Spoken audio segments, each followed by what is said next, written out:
আসসালামু আলাইকুম, সবাই কেমন আছেন? আপনারা দেখছেন গরুগুলো গোসল করানোর পরে আমরা যে চারিতে পানি দিয়ে দিছি। এরা পানি খেয়ে এখন বিশ্রাম নেবে।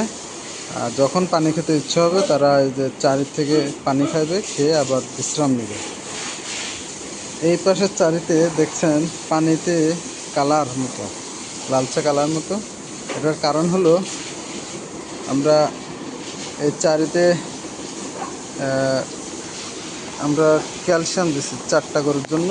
এই যে দেখছেন 4টা গরুর জন্য আমরা ক্যালসিয়াম দিছি। এই জন্য এই চারির পানিটা একটু লালচা মতো।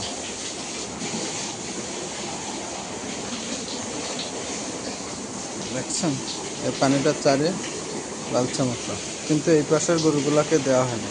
এটা দিব না আমরা। এই 4টা গরুর জন্য ক্যালসিয়াম দেওয়া হয়েছে, লিকুইড ক্যালসিয়াম।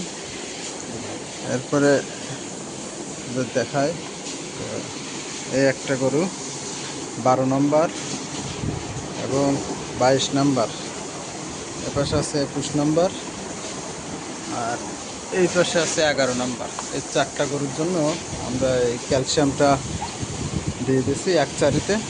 দেখেন অন্য চারিগুলোতে কিন্তু নাই, কারণ এইগুলার দেওয়ার প্রয়োজন নাই, এই জন্য আমরা এগুলা দেই নাই।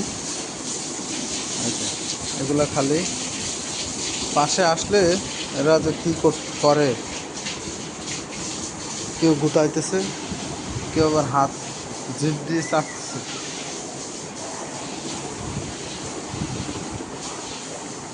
এই পাশের চারিতে দেন, এই পাশের চারিতে কিন্তু আমরা দেই নাই গরুগুলার। সবাই ভালো থাকবেন, সুস্থ থাকবেন, আর আমাদের ফার্মের গরুগুলোর জন্য সবাই দোয়া করবেন যেন আল্লাহ তাআলা তাদের সুস্থ রাখে এবং আমাদের ফার্মে যেন আল্লাহ তাআলা বরকত দান করেন। সবাই ভালো থাকবেন, সুস্থ থাকবেন। আল্লাহ হাফেজ।